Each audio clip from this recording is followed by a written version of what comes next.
really a time for reflection, since this is the end of the series. This is season 4, the final run of episodes. Dave, when you look back on it, I mean, what was your hope for the show, and how has that been fulfilled?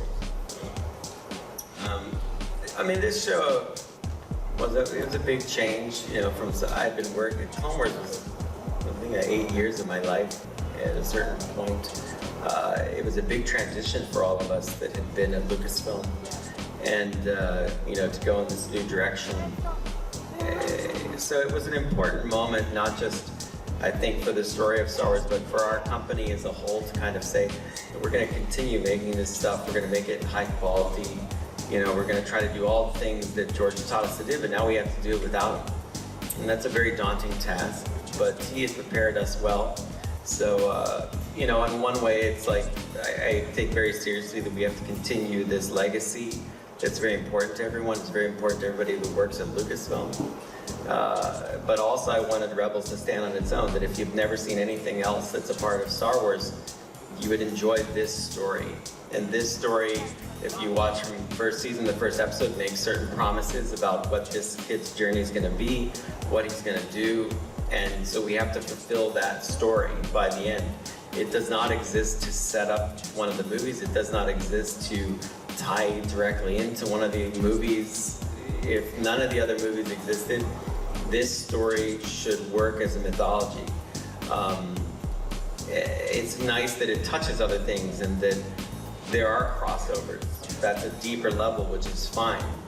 You know, but if you read The Hobbit, you don't need to read Lord of the Rings necessarily, or vice versa. You know, I would recommend reading all of it, but you know, the point of it is just having a story that works and that gives you something out of it, not a lesson, but just a journey, I guess. And I feel very good about it. I feel we've accomplished it. I'm still working on it, but now having the end, and I've shot the end, you know, I like it.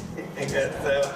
And I'm able to work on episodes leading up to the end so I can make things better than they've been. It's much more tied together than anything we've done in animation before.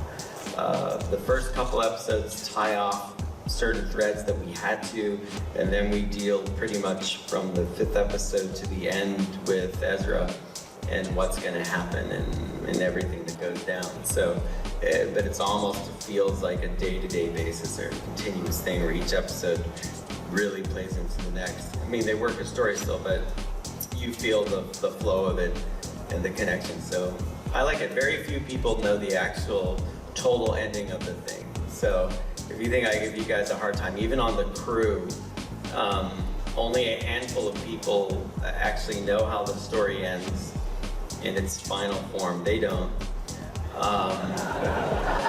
And like, so some shots are just being animated by my animation supervisor, Keith, in-house. Will be rendered by Joel, so I know only 2 people have seen certain things.